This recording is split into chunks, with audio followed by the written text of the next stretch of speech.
Welcome to The Explainer. I am absolutely thrilled you're here today because we are going to dive into something so universally experienced, yet honestly, so rarely understood.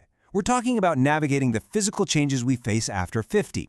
Now, if you are a focused learner who really wants to understand exactly how your body works and how to take that control, well, you are in the exact right place. Today, we're kind of reading through a shared transformation diary together. It's a peer-to-peer look at what we go through, but it's backed by real, expert health analysis. Because the truth is, we need to realize that the second half of life can absolutely be our most active, vibrant chapter yet. So tell me, lately, are your feet just getting colder? And I don't mean because the weather outside changed, but just in general.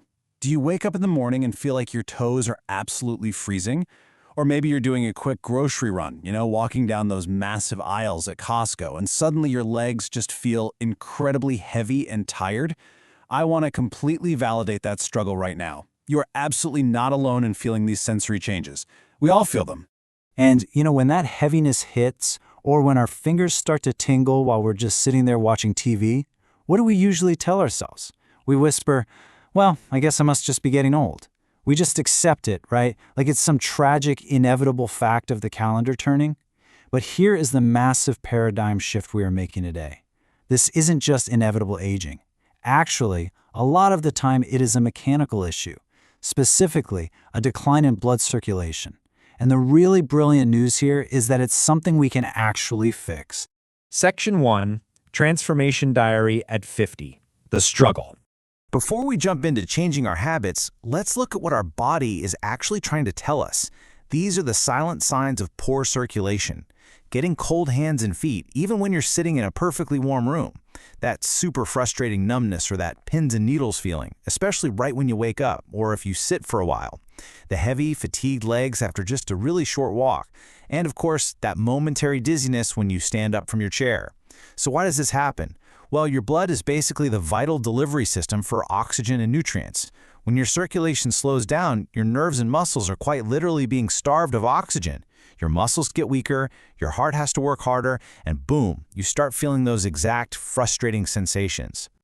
Moving on to Chapter 2, Mechanism of Circulation Decline, the Medical Awakening.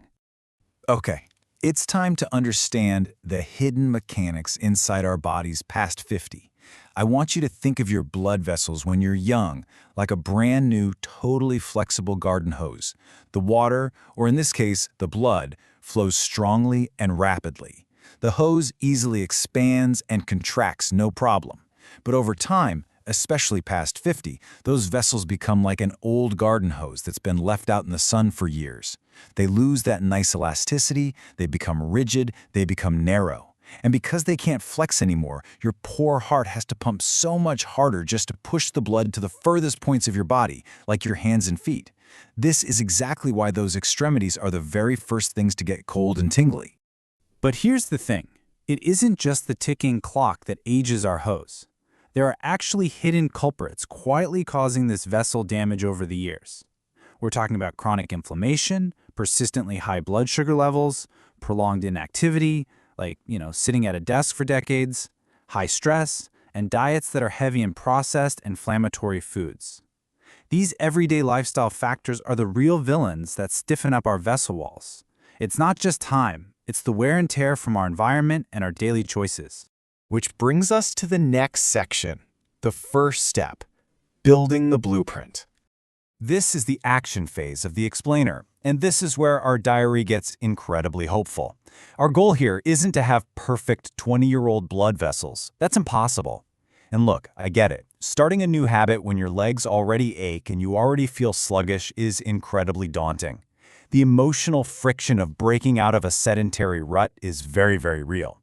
But the human body is amazingly resilient. It responds beautifully to small, consistent changes.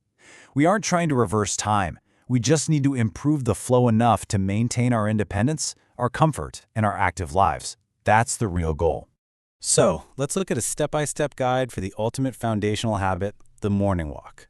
Getting out the door first thing can absolutely be the hardest part. So step 1 is simple. Start incredibly slow. You really do not need to power walk. Step 2, aim for just 10 to 15 minutes right after you wake up or maybe right after breakfast. And step 3, prioritize daily consistency over intense, joint-crushing workouts. Just the act of walking naturally dilates your blood vessels, making them wider and more flexible, while also setting a nice, steady rhythm for your blood sugar for the rest of the day. It's a gentle, frictionless way to train those vessels to open back up again. Next up, daily living routine, a schedule for success.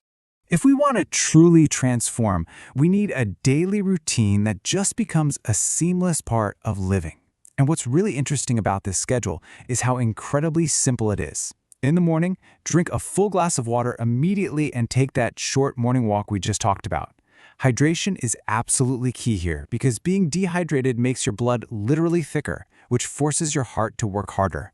In the afternoon, stand up every 45 minutes and do some calf raises. And in the evening, just enjoy a light 15-minute post-dinner stroll. This strategic, spaced-out movement keeps your circulation actively pumping all day long without exhausting you.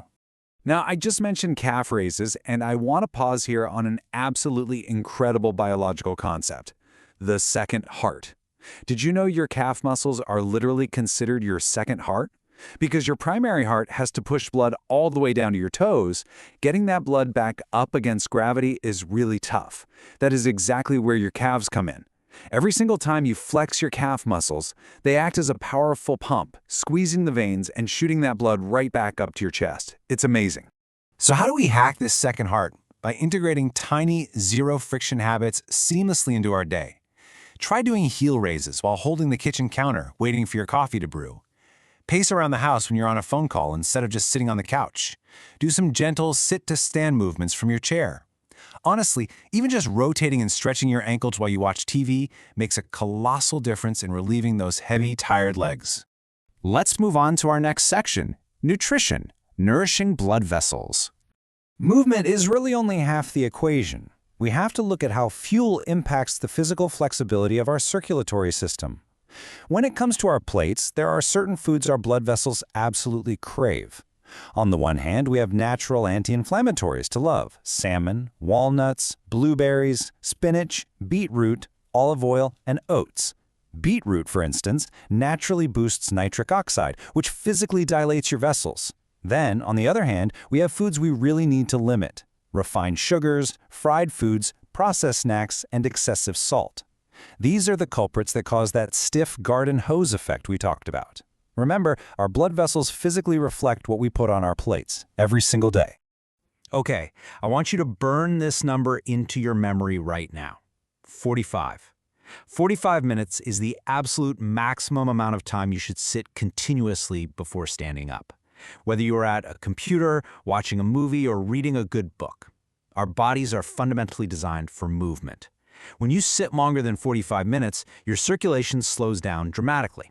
So, set a timer on your phone, stand up, stretch, and reset that blood flow. Now, before we wrap up our transformation diary, I do need to take a serious, responsible moment here. There is a huge difference between everyday age-related sluggishness and acute medical emergencies. Never ever ignore warning signs like swelling on only one side of the leg, unexplained chest pain, sudden shortness of breath, blue or purple skin, wounds that heal very slowly, or sudden weakness or difficulty speaking. If you experience these, this is a major red flag that requires immediate medical attention from your doctor. Always, always prioritize your safety first. Our final section today: enjoying active living, the new normal. We are entering the final chapter of our diary, and I want to paint a picture of the vibrant life waiting for us. These rewards are deeply tangible. Imagine walking the supermarket aisles without that familiar, heavy dread pulling at your legs. You're out in the garden with total ease. You're traveling and sightseeing without constant fatigue dragging you down. You're playing on the floor with your grandkids without your legs cramping up on you. And best of all, you are sleeping soundly through the entire night with warm, comfortable feet. This proves that our golden years can truly be active, independent, and full of joy. Which brings us to our final empowering thought for today. The goal is not just living longer, but living better. It's all about quality. It's about maintaining our independence. So, what is the very first step you are going to take today to rewrite your own story of aging? Will it be drinking an extra glass of water right now? Setting an alarm for a 10-minute walk tomorrow morning? I strongly encourage you to take that step, and I invite you to share your own journey with us down in the comments. Thank you so much for joining me on this explainer. Keep those second hearts pumping, and I'll see you next time.